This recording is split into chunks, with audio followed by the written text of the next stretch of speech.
Friday morning, the 3rd of January 2024. My name is Adeyemi. Welcome to Headline News Review. And I'm Danielle Shitta-Bey. Thank you for joining us. And the Headline News Review is where we take an in-depth look at some of the stories trending across Nigeria and somehow extend to international scene if it affects Nigeria directly or indirectly. We also take a look at some of those trending, global stories. But this time we'll focus on local stories this morning. We have Nicholas Nwarunoye in the house. Good morning to you, Nicholas. Good morning. It's good to have you join us. Thank you so much. Gradually, we're moving into the new year, third day already. How does it feel? Well, I was so. Yeah. Looking forward to what the year will unfold. Of course, at this stage, you have to take things slowly at my age.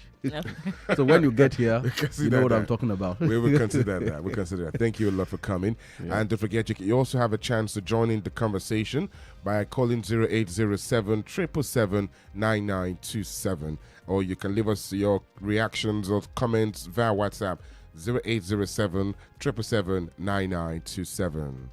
All right. You can also join us live. You can get in on the live action in the studio. All you have to do is log on to YouTube and search for Flow FM 927 or on Facebook at Flow FM NG. And you can be a part of the live conversation as well. Well, let's move into the story. It's a really big one. It's a really big one. Coming from Daily Trust, Yar'Adua rejected Dangote's bid to manage Nigeria's refineries, and that's Obasanjo saying that. Former President Olusegun Obasanjo revealed that his successor, the late President Umar Musa Yar'Adua, rejected a bid from Alhaji Aliko Dangote to manage Nigeria's refineries through a public-private partnership. Well, if there is anything that recap by the former President Olusegun Obasanjo, if there is anything to that recap, it shows just how much, the Nigerian president is a prisoner in Aso Rock. Because you need to look at what he said, that he invited Shell about how many times to take over, and Shell refused and gave him 4 good reasons. And the 4th one was what is most striking, that the kind of corruption there, Shell, as big as Shell is, said he can't handle it. But fortunately for him, as it turned out, unfortunately for Dangote, raised a consortium that paid $750 million US, to have the refinery. And again, and what refinery are we even talking about? One of the reasons that Shell gave was that the capacity is too small. So what we even think is big is small for Shell. When you talk of a big refinery, we are talking in terms of a 250 million. Is it 150 million? Capacity. But what we have is below 100, about 100, 150. Both refineries we are talking about. So that tells you, for that small, which ordinarily in some countries is a modular refinery, you have that kind of humongous that could scare Shell away. Shell, having the backing of the presidency, backed away from that kind of a deal. So it tells you how much this cabal, this so-called cabal, had the presidency, under they had him by the collar. And don't forget, because I was around, I reported the story at that time, after the sale of, that initial, sale of that refinery to Dangote, there was a massive uproar across the country. The media were whipped up, the labor went on strike. They forced Yar'Adua to reverse that sale. Yar'Adua was now forced to pay back that money to Dangote, So that tells you, the kind of rot, So in a way, it explains all this ding-dong, that we are seeing when Dangote took over and wanted to bring the price down and all the fights that you have been seeing. So what we are dealing with in the oil sector are principalities, not just ordinary, everyday kind of criminalities we are talking about. No, this is a far, far, far more entrenched with international dimension, internationally entrenched criminal enterprise with international that has international connection everywhere. So, it's a very big one, really. That revelation should tell you that the mere fact that Dangote has even been able to kickstart his operation, that man deserves kudos. That man deserves kudos. Honestly, I respect him more. After that revelation from Obasanjo. Obasanjo doesn't say things lightly. By now you should know him. And what he has said then, is part of all those things we have been hinting at here and there. The turnaround maintenance, the kind of rot around the turnaround maintenance of the oil sector alone, it's massive.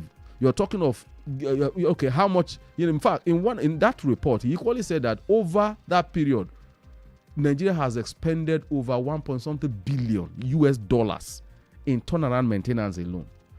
You can imagine, so it's horrible, really. It's horrible. Now, what do you think Dangote would have done differently if they still had pulled through and Shell in their own capacity declining to take over the refineries? What would have happened? I can assure you that apart from taking over both refineries, I think he would have taken over the Kaduna one because it would have been a remarkable success. Yeah, I think it would have been a remarkable success, and it wouldn't even, he wouldn't need to have to spend the kind of humongous amount he spent in building a new refinery. If there is going to be any building whatsoever, it's going to be to consolidate on what we already have. That would have been it. And we wouldn't have gone through all the upheavals, all the problems, all this needless, skyrocketing of, fuel pump price over the years, and the problem of this subsidy regime, all this removal, putting back, removal. We wouldn't have gone through the nightmare. That is what I think, that would have been the difference. I believe so. All right. You did say the rots in the system, and then the strong cabals that control it internally, and of course you want to agree externally as well. Yeah, exactly. Yeah. And presidents, past presidents have tried to bring back the refineries. What did President Tinubu do differently? Well, one has to be guarded because there has been a lot of talks about, allegations about Wando and the rest of them and things like that. You see, what I think the president did is this. I think he was able to broker a kind of truce among this very, very powerful interest. I think that's what he's been able to do. You understand how clean that deal is something yet that we don't know. But I know with what former President Obasanjo has said, things like that don't just go away. They don't. You see, because, why is OPEC called a cartel? Why that use of cartel? These are group of people who control, they control an industry, they control an enterprise. And usually, their rules of engagement is not open for public scrutiny. That is what you have in the oil sector. Now, I did say that there could be international dimensions to it because you are talking of, the non-functional state of those refineries allowed for importation of fuel. So those people who own those refineries outside Nigeria, they want the trade to continue, and somehow, either overtly or covertly will be encouraging the poor maintenance of those refineries. So that's what we're talking about. So my opinion, this is just an opinion, this is purely hypothetical, is that what President President Tinubu has to do. Tinubu is a deals maker. He knows how to make deals and close deals. That you have to grant that. You have to give him that. So the president deserves some accolades in this area? I'm not going to say accolade, please. Right. No, I won't. I'm not going to use that because you see, he deserves an applause this time? No, not. Now, he's been able to manage it fine. Okay. You understand? Right. How he did it, I can only make hazard a guess. I need to see things in black and white. Now, if former President, just like what you're saying, if former President Olusegun Obasanjo, couldn't fix, then came, the late President Umaru Musa Yar'Adua, then came, former President Goodluck Jonathan, then came former military head of state Muhammadu Buhari, president as well. Okay. These refineries were not standing. Okay. There were attempts at the refineries to bring them back, but you and I will agree that over time it failed. All right. And now we're hearing they're up and running. Okay. As a matter of fact, the NNPC also invited former President Olusegun Obasanjo to come and tour the Port Harcourt refinery. Okay. Now, let's put it this way. Now, you see, I wouldn't say that Obasanjo failed, and I wouldn't say that Buhari failed or Goodluck Jonathan failed. Now, let us go back to when the idea of Dangote refinery started. It started from right under Obasanjo. I knew initially it was limited to, they were supposed to do it in, I think it was in Ondo State here. I attended one of those ceremonies, but later, because of proximity to sea and things like that, it moved to Lekki. You understand? So we are talking of a project that has spanned over 10 years. So he's even predated Tinubu. So by virtue, Obasanjo understood that if there is going to be anything, he had to create a parallel opposition to what obtained. He needed to create a refinery that is independent, privately owned, to compete with the cabal. So it started right from him.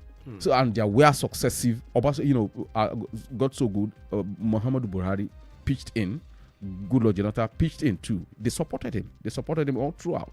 So at the end of it, you have, a continuum, So in fact, if anything, I will even knock President Tinubu, because initially when he said he was coming on stream, when Dangote said he was coming on stream, there was a price he gave. So why was it difficult for him to achieve that price? And why was NNPC being recalcitrant and the president wasn't able to do anything other than to sit down, okay, you take this and you take this, mediated between them, they will now have this, which is still not good enough. You understand? So we need to put this in a lot of perspective. That was why I said everything has to be in black and white before I say, okay, yeah, thumbs up, you've done well here. Thumbs up, you've done well there. You understand? But like I said, it's a cartel. So you believe that the Dangote refinery it was born out of the idea to beat or fight the cabals? Exactly. Because I knew, because at that time I was writing for Broad Street Journal, a sister, a magazine to Tell, and essentially our things about economic intelligence. So, the issue of Dangote and things like that was all over the place. It was because it was very big. I think there was even a special project by Tell on its own, especially on that refinery. So I can't remember all the details, but I can assure you that essentially what that thing was meant was to break the backbone of that monopoly that has held the downstream sector of the oil sector. So that is it really. Let me also ask again. I'm still on this conversation before we move away from it.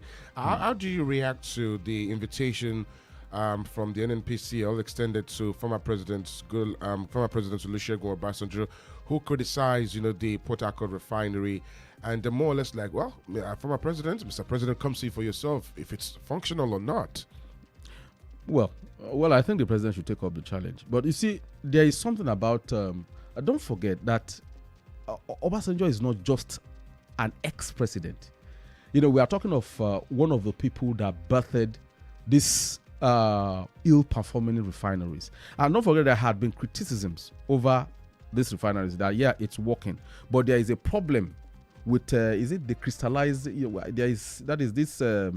that the process is still not up to date. That they are using the longer route of cracking, fuel, that they still have that problem. So what the man is simply saying is that let them go ahead, but their lies will blow up on their face. But again, are you going to blame Obasanjo? I won't blame him, given the fact that this is what we have always known in Nigeria. They promise one thing, at the end of the day, you get a different thing entirely. And don't forget that a few days after the Port Harcourt refinery, there was report too that it has packed up and nothing was happening there anymore. I saw a lot of viral posts, a lot of posts, very, very strong posts that have not been denied even up to now. You understand? So you see, that's what we keep on saying. You see, the oil business, the oil downstream sector has always been about abracadabra. You understand? The more you look, the less you see. It is not as plain as you read about them when Bloomberg does a report on any refineries outside Nigeria. That is just the point we are trying to make here. Why must it be so difficult for us to believe that something is wrong? It's because the evidence is not there, is not fully there. What we see is what they decide to show us. You understand? So, I am a trained investigative reporter. You have to verify every fact. When you now get experts saying things like this, and the man who has been there for more than 12 years, that is while he was a military and both as a civilian say things like this, you don't just take those comments, you don't take it lightly. You understand? Of course, our experience, that's the best proof that you have. You are talking of manufacturing, Dangote refinery, where you should have everybody on board, even the federal government backing it, and you still have a cabal trying to see that they have their way. Should that be? Is that normal? It's not normal. It's not normal. All right, well, let's move away from that and on to this conversation where Peter Obi is claiming that President Bola Tinubu spent over 30% of his first 580 days in office abroad. That is approximately 30% of his time. And that's 180 days, from May 29, 2023 to December 29, 2024. Well, you see, the thing about Peter Obi is that he's very good at figures. He's very good. He knows how to use figures to tell stories. Yeah. He knows how. Then, again, when you look at that report, the report is not about that visit. You can spend a whole year outside the country, but the moment there is, you have a result. You have a result from those visits. There won't be any issue. Now, when you look at holistically, what he's saying is that things are very bad for Nigeria. That you have been outside the country for about 30% of the days you spend, that is, you've been in office, you spend it outside Nigeria. Yet, this is what Nigerians are going through, and the indices are real. You understand? And of course, don't forget that he equally says something about how difficult it is to be in opposition in Nigeria. That I cannot agree. Is he agree more or is he agree less? I get confused with the use of that expression. I absolutely agree with that thing. With that, because even as journalists, we know what we are going through. The issue of how many people have been detained for, just airing an opinion. This obnoxious cybercrime, So he is saying that being an opposition in Nigeria is so difficult, but if it has to be the end, then so be it. So that is a seriously ominous comment coming from somebody like Peter Obi. That is my initial take on that, So, and let's face it, really, yes, we know that Nigeria cannot just become an El Dorado overnight. But you see, what I know about Nigeria, as bad as things might look, is that the average Nigeria only wants very little things. All we need is a government of small things: the road, the light, good health. These are very simple things for most governments that are functional to do. Then food. That is all. In fact, take care of food. Security. And see, just take care of food. Let people have food on the table and see the remarkable transformation in the lives of Nigerians. That is the thing about Nigeria that makes me love this country. It's not like a place where you give them food, they are not satisfied, they are not. Just make something happen, just one small thing in their life, and you see how grateful the average Nigerian will be. But even those small things are so Herculean for our government to achieve. Let me ask you again, just to balance the view and the expression as made by Peter Obi. He's saying that the president has spent 30% of his time abroad. Do you think Mr. Peter Obi put into consideration reasons why some of those trips were taken, or it was just let's play? No, I don't think so. I don't know. I followed his campaign. I followed it thoroughly all through 2023, and I followed it for a reason. I served in Anambra State, like I keep on saying. I knew what Anambra was before he came on board, and if there was any critical story during his 8 years period, I think while I worked with the business eye, I was responsible for one of those heavy, I had an encounter with him twice. You understand? I wanted to prove him wrong, because you see, I have this thing about me. I belong to that school of thought where you are a trained cynic. You don't see anything good in anything. That it helped me a lot to be a very good investigative reporter. So, so when you give me figures, I go and just want to prove you wrong. But at the end of the day, the figures that came after the man left office was something out of this. It's unnatural. Well, let me put it that way: unnatural for something happening in Nigeria. You understand? So now, when he pitted his cap into the ring that he was going to run for president, I knew something was going to happen.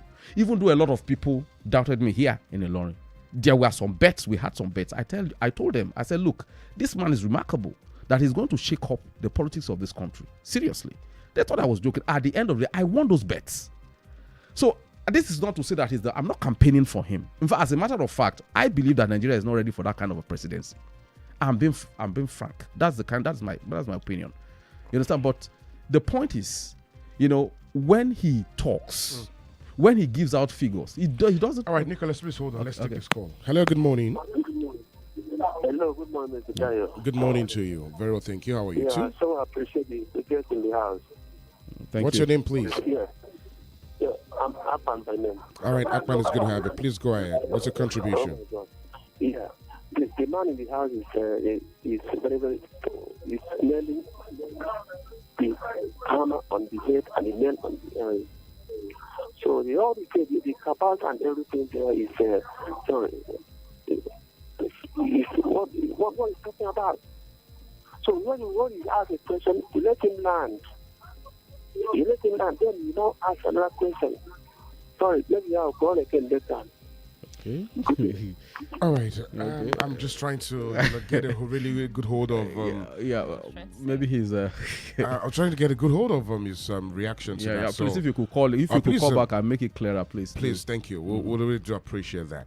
The point I was making was that I have looked at his rhetorics, the way he talks, what he talks, he gives you verifiable figures. In fact, there are only few instances where it's been off point, and when it's off point, it's just the normal human error that you have. So when he made those things about, he's trying to make a point that you are not making significant impact in the lives of the average Nigerian. That's all he's saying. You understand? Now, the thing is, when somebody talks, sometimes you look at his pedigree. When somebody comes and start grandstanding, you look at his pedigree. So on the basis of his pedigree, you attack him. No, he is coming from a place where he has good record. You get my point? He has good record and is able to talk on the basis of his own experience as a businessman, as a governor. So you tend to take people like that serious. Well, in other climes where things work, you take people like that very, very seriously.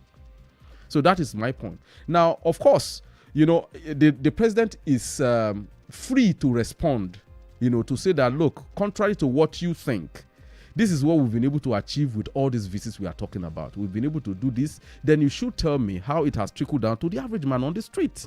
Because governance should be about how it affects the average man on the street. Interesting. Thank you a lot, Nicholas, for that. Yeah, well, let's move to another conversation. And this is concerning the decline in petrol prices, but the bus fares are still, they're still high. Yeah. And the bus drivers are explaining that, yes, the prices of petrol have come down considerably from, earlier this, late last year, and saying the reason is because, spare parts are expensive. The car maintenance is also car another maintenance thing. are expensive, and that's why the prices of bus fares are still high, regardless of the fact that, petrol prices have dropped. Don't let's forget that you see those the transporters live in Nigeria. They experience Nigerian economy. You understand? So regardless, you see, the fuel price has to significantly reduce before there is a corresponding reduction in prices of transport fare. Now they said something about the cost of maintenance, the cost of buying spare parts, and that is still a dollarized transaction. Because most of these parts are imported. Again, then apart from that one, they go to the same market that you and I go to. So if they take their car for maintenance to a mechanic goes to the same market that you and I go to. So he's going to up the cost of his service, pass the burden on to the transporter, who passes the burden in turn to people who use the transport. So I think it's a very straightforward thing. So yes, there are marginal increases, but don't let's forget that, you see, it is stabilized. The price is stabilized at that same amount. It has just refused to go down. So probably, if there is a significant reduction within the first quarter of this year, we might see a reduction in prices of T-fare. But do you see that to be very visible for the reduction? We'll go back to that first conversation we had on the refinery. Let us hope and pray those refineries are actually working. Then definitely there will be a significant reduction. So when there is a significant, then we should have this. But if it doesn't happen, we might just have to, slave it on. So if there's a significant reduction, then it would not matter whether the spare parts or maintenance of cars, if it's still really high. No, because you see, you don't maintain every day. It's maybe weekly, monthly. Yeah, so why is it like that now, though? Because yes, the reduction is there, but it's little. Yeah, but it's little, so it But doesn't make any they difference. they don't maintain every day, and they don't buy spare parts every day. Okay, what you need to even look at is, let's take the example of Quara, for instance. How much do they make at the end of the day, compared to the what they have to expend, as householders, So All right, Nicholas, please hold on Okay. here. So let's take this contribution. Good morning to you. Hello, good morning. Good morning to you. What's your I am name? Azam Mohammed from Subi. All right, Asad Mohammed from Subi. Good morning to you. Welcome. Your take. I would like to talk on the matter that former President Obasanjo talked about, that All right. they wanted to sell the refinery to Dangote. If they had sold it to Dangote, it could have been a better thing. Because we have seen the way Dangote came with his own refinery and is making positive impacts in the sector of petroleum. All right. So that's my take. That's your reaction. Thank you. Thank you for calling. you see, that's a very good observation, and again, it speaks to one thing: how impatient we can be about processing information. Because I knew there was a massive uproar, and the masses were corralled into that. It's an organized opposition.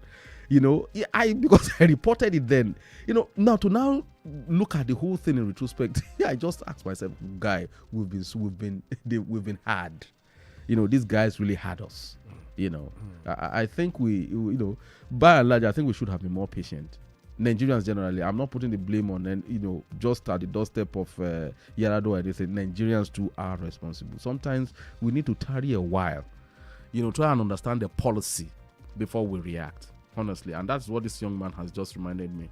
And can I ask you again, maybe for further clarification, why do you think they antagonized that deal at the time? I think why they antagonized it was that there is this thing about they sold it to themselves. Okay. You understand? There is this belief. It's a myth that it's by and large is a myth that Dangote represents corrupt people in power. It's a myth. There's nothing to it. He's just a businessman. It's as simple as that. The businessman like even Peter Obi, even what's the name of this man? The Glow owner, Alakija, they are these guys. These are Elumelu. These are just business, and they are always in bed with people in government. You understand? But you see, there is this thing about us. We are eternally suspicious as a people. That is the honest truth about Nigerians. Yeah, as good as we are, we can be eternally suspicious of the slightest thing. So the moment you hint at a corruption, especially when it comes to that downstream sector, it's a conflagration. So that was what happened. And over time, I think this cabal knows how to play Nigerians. They just take these policies that they feel is inimical to their business interest. They whip in the sentiments of fuel subsidy removal and things like that, and tell you it's going to cause hardship. Before you know what's happening, they get the unions to mount some few days strike, and before you know what, the federal government is under pressure. He says, okay, we are not doing it again. That was what happened then. Well, before we go, who are the cabals? Do you find them in the public sector or in the private sector? You're not going to hear that from me on there. No, because again, from your analysis now, it does look like you say, well, the cabal's understanding and it's not going to be good for their business. Yeah. Then why Dangote privately owned refinery? Why is it on board? It's on board because because the man understands the market. He understands the terrain very well. A good businessman knows how to make deals. Dangote knows how to make deals. He knows how to leave them. This is what you want. Okay, this is what I want to do. Simple. That's it. All right, Nicholas, thank you for your time this morning. Thank you so so be much. back by Monday, God willing. Maybe next that time we ask questions and you'll be able to reveal so many things rather than dodge some of these questions. Okay. I didn't dodge. I only said I wasn't going to say it on air. Okay, all right. Thank you, Nicholas. That decides for the headline news review for this week. We're back on Monday, God willing. Please note that the views expressed is not in any way the position of Flow FM 92.7, but solely expressed by Nicholas and Waronoye, and of course some reactions from listeners as well. Thank you very much.